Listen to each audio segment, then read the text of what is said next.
Hi, everybody. I wanted to create a quick video to go with this week's newsletter. So, thanks for watching. And this week, we're talking about what happens to your estate plan when you move to another state. And so, you've created a great estate plan, and now you want to move. And so that's great. The whole point of what we're trying to do after you have created an estate plan is making sure that it's current and that it's going to work when you need it to. So depending on where you created your estate plan and where you move to, there may be different rules in place. And so it's really important that when you go to your new state, you try and find someone that an estate planning lawyer that you can have some sort of relationship with. It might not be a bad idea to reach out to the estate planning lawyer that you um, created your plan with to see if they have any recommendations or referrals. Sometimes, I'm a part of some groups that work with other professionals around the country, so I have access to some people that I can reach out to and network with.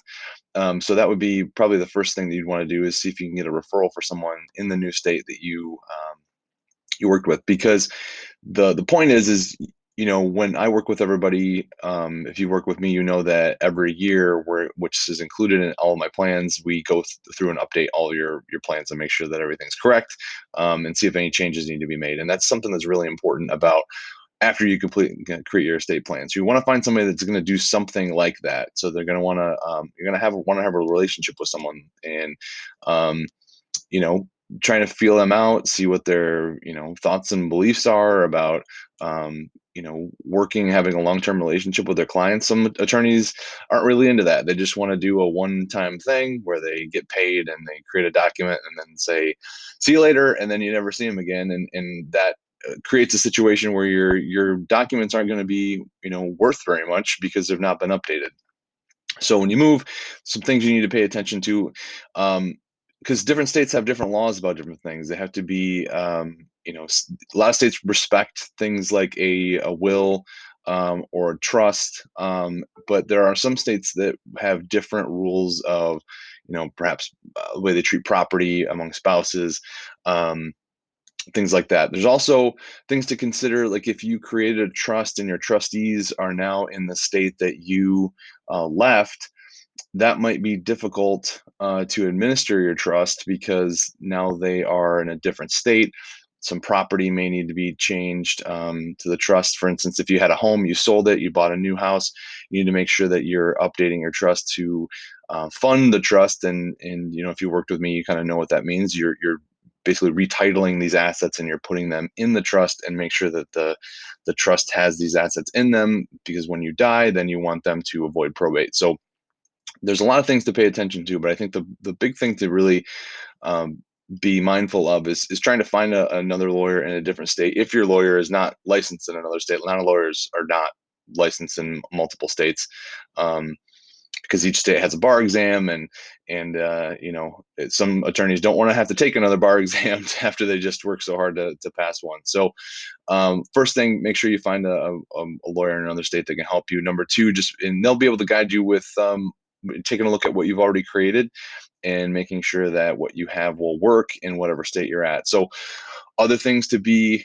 concerned with as well, in addition to making sure your trust is still funded, would be things like your powers of attorney. um, Different banks in different states may have different, they may want to look at these differently. And a lot of times, they may, try and play lawyer a little bit and not really want to honor a power of attorney that's been lawfully created in another state. They should have to follow that durable power of attorney because you've created it, and most states, honor what's created in another state. So that's one thing to be mindful of. If you've created these people that can act on your behalf, it may be more difficult for them to act if they're in another state. So that might be something that might be a little bit of a challenge as you get to your new state. You might want to find somebody that you trust that could operate as your power of attorney when it comes to that, because if they're in another state, they may not be as quick just logistically to be able to act on your behalf when you need them to. So those are some things that I think that you really need to be paying attention to. But the whole point of all of this is just making sure that once you create a plan, you need to be congratulated for that because not a lot of people do that.